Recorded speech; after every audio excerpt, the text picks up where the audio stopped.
for the state of Michigan versus Joseph John Gentz. Defendants charged with count 1, homicide, murder first degree premeditated. Count 2, conspiracy, legal act, illegal matter.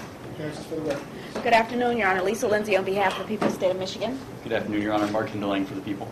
Good afternoon, Your Honor. Susan Reed on behalf of Joseph Gentz. All right, today is the date and time that was scheduled for a competency hearing. The defense requested an independent. Have the parties had an opportunity to review the report? Yes, Your we Honor. have, Your Honor. I would like to proceed. The people would like to stipulate to the contents of the report, and also, I believe, the last time we were here, there was never a formal stipulation to the report of Dr. Margot Gilbert, and I'd like that stipulation put on the record also. We would agree with those stipulations, Your Honor, and I would also like to place on the record part of the report of Dr. Charles Clark, Ph.D., board certified in forensic psychology, American Board of Professional Psychologists, and licensed psychologists.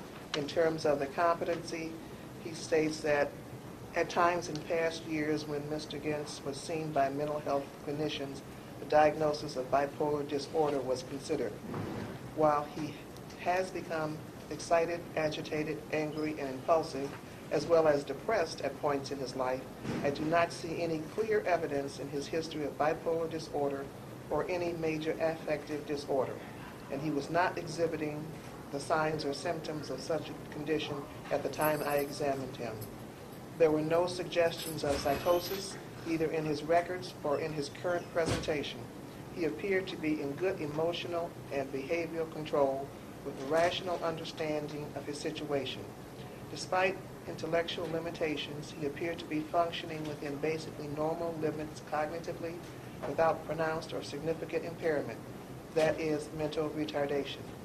His intellectual deficiencies do impinge on his general functioning to some extent, limiting his ability to secure and maintain competitive employment, for example, but they have not been so severe as to prevent him from exercising a good deal of autonomy in his life.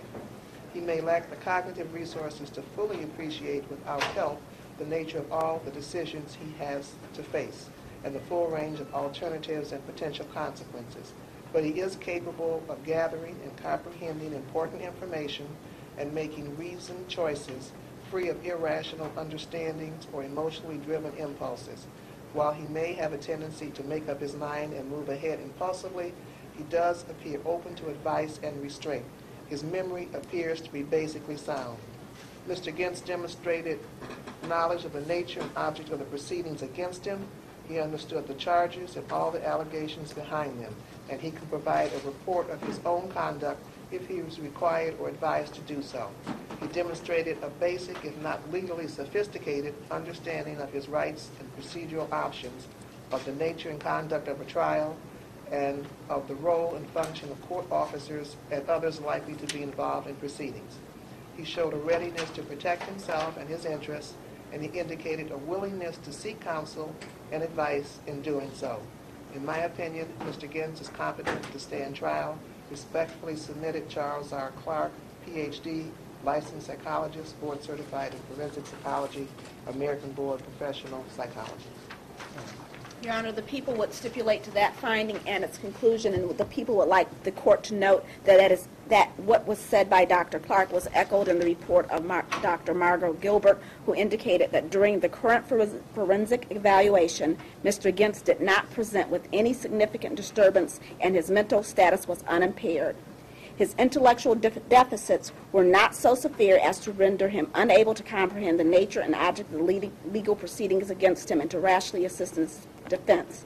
Specifically, he did not, and I want to repeat, he did not exhibit or endorse symptoms of bipolar disorder, depression, psychosis, or any other major psychiatric disorder. They did find that his scores were above the average range of mental retardation. Mr. Gentz demonstrated he had a realistic and factual and rational understanding of his legal predicament. He discussed his case in a logical and reality-based manner, and although his intellectual abilities are below average, he appeared to comprehend all the topics of discussion without difficulty, and he provided relevant, organized, and coherent responses and comments. He clearly grasped the seriousness of the case against him and the possible outcomes. even when discussing topics that could evoke negative emotions and unsettling feelings, he maintained a good behavioral and emotional control. Dr. Gilbert also found that he was competent to stand trial.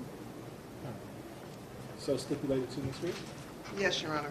All right, the court makes a finding that the defendant is competent to stand trial. At this juncture, it is necessary that we set a preliminary examination date, Your Honor, I believe we've agreed on August 13th, August 13th, That's a good date for the people. 1:30 in the afternoon. 1:30 p.m., August 13th, 2012.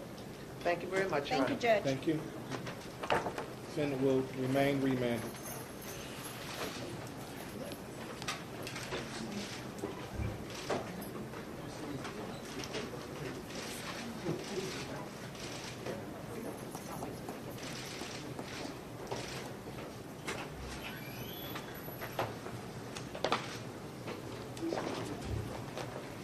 You know what, I need another sheet.